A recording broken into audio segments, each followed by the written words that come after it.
Nahmeduhu ve nusalli ala Resulil Kerim. Muhterem Müslümanlar oğlum, neçumun evvel men size söz verdim. Ol bir münazara ki biz bilen Muhammed Canahum behelken arasında boluptu. Şonu size inşallah men koyup bereyim. Allah Teala netibete inşallah erti şonu koyuyorum. Otomol Instagram öz has tertibine göre bir saatten edafa film koyup bolmaya. Otom şu tadan bolan münazaran ödü bir 4 saat olay. 3 saat yarım dağı belki onun edafarak boldun. Otom şunu inşallah Teala netibette Hudaytan Rabbim tevfik verse 4 bölükte Rabbim Allah netibette inşallah ertibiste şunu koyup veririz. Bolan münazaran mevzusu neme? Mevzu nedai envatı muhtine. Ayaşi ölüküden adamlar, evliyalardan, peygamberlerden, şehitlerden, velilerden şurada çağırıp bolyamaya, bolmayallığı ber mebnai fıkh hanefi şodada elhamdülillah beter bir kavluk bilen bir münazara oldu. Bu münazara ki yani bir edep taydan, ihtiram taydan örneğine beter bir nazir diyen.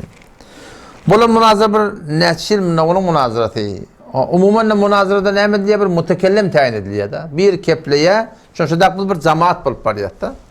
Bir cemaat bulup bariyat, bir cemaat ulema bulup bariyat ama arada bir yerini tayin ettiğiyle falan sen şöyle ten keple diyorlar.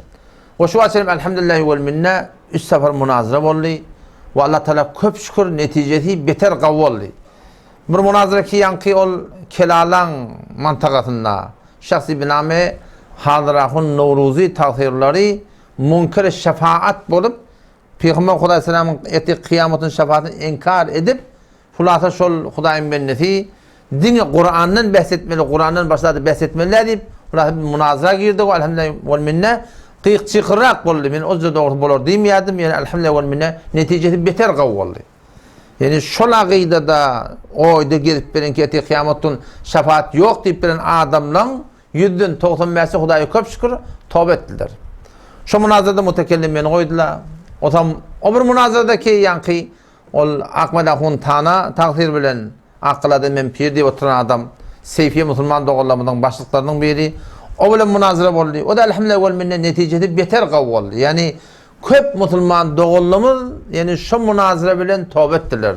Düşündüler ki alıp barayan yol Hanefi mezhebinin düzgünlüğü oraya değerliğini yani. Kağıtla diyorlar da münazarada millet neymiş düşünmeli diyorlar biliyor musun? Millet de almı yok kim diye. Milletin almı doğru. Köplençedim milletin bırakın almı yok. Ama milletin aklı var öyle. Millet şunu düşünüyor ki iki tane ahun oturup gurrun edenine hayti bir cevap verip bilmeye. Hayti bir numara aytiyen ki Hanefi mezhebi öğrendiği ya değerli nimet yaşıyor daha da yüde çıkıyor. Elhamdülillah vel minne Allah Teala'nın fazlından, ihsanından, kereminden şu münazarada Seyfiye doğulmanın bollu. Elhamdülillah netice beter kavvalli Türkmen idarasında şolun alıp barayan tertibinin halaf sünnetliği, Hanefi mezhebi uğurdaş değerliği köp adamları belli bolup, köp adamların nimetleriyle tövbe ettiler. Ve bu münazarada Mufti Abdullah Merdani sahabi elhamdülillah mutekellem oyduk. Benim kaptanına, kömekçi için şu mevzu hakkında bizden beterlerken tahkik eden Mufti sahabdi, o zaman şolluktan elhamdülillah barıp da şotada münazara ettik.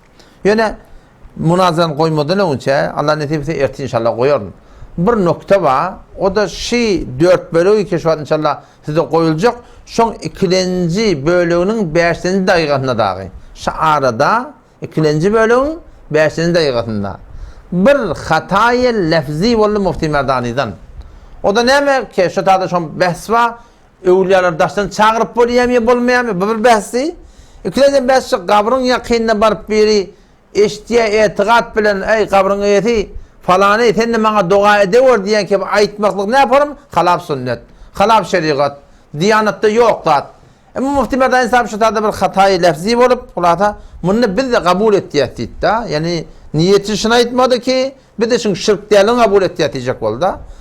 O zaman çok kolayalım şun hakkında yani 4 bölüm iyi diyen Allah'tan netip etse Mufti Merdani sahibinin öz veren tevzihatını şun hakkında inşallah koyup veren o hakkında da yani çok kolayalım. Bizim akidemiz belli ki biz kıyıklık yapıyor şey değil mi?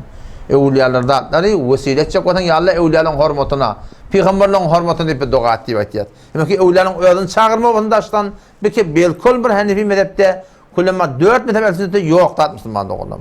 Ama bir ölü eştiye etikat bilen kabrın yakınından deyip çağından daşın gurunda daştan hiçbir ölü eşitmiyor. Ne Resulullah sallallahu aleyhi ve sellem ödeştiye, ne başka peygamberler. Bunun hakkında hiç ihtilaf yok yani. Gurun şunu ne kabrin yakınına barıp bir adam şu ölü eşdiyen etikaptan son şu ölü eşdiye eşmeyeli gurun var da kabrin yakınının gurunda, daşın gurunda. Bir adam etikadı mı ölü eşdiye demektik bilen kabrin yakınında ne met ya? Suratında etikadı var ama ölü eşdiye kabrin ehline kabrında ne mi diyen kabrda yatan adama falan senin bana doğada var diye. Ay şu doğru mu doğru değil. Halaf sünnet, halaf şeriat yok da kullen düzgün ne? O zaman son hüküm ne vermelerini biliyor musun? O bir adam bir ılımsızlık yüzünden, bilimsizlik yüzünden baktı kabrin başına. Şu kabrin yatan adam eşdiye deyip bana dua edip beri ver deyip ayette son hükmü ne Müslüman'da oğlum?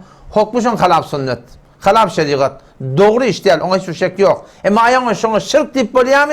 Şuna şirk deyip bolmuyor Müslüman'da oğlum. Onun için elbette şu vaxtda bir kemir öyle turdu da biliyor musun? Adı gurulmalı.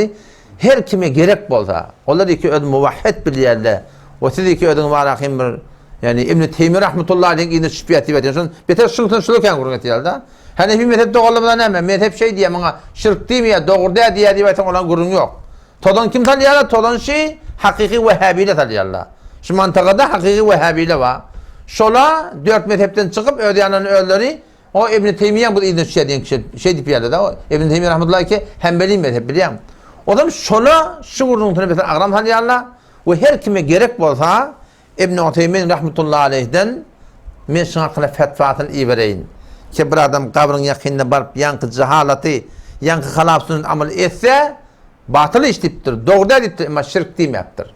Ve İbn Teymiyye rahmetullahi aleyh de şuna kıla sorarına o da şuna şirk demeyaptır. Yani çok önemli malakım bunu bir tebliğ etmek ya yeni burada diye tevcih etmek değil belki hüküm şu Müslümanlık oğlum. Allah'tan netice inşallah münazıranı Rabbim Allah bizden kabul etsin, kutayları maaf etsin. İnşallah erti Allah netice koyup verelim. Vesselamu aleyküm ve rahmetullahi ve berekatuhu.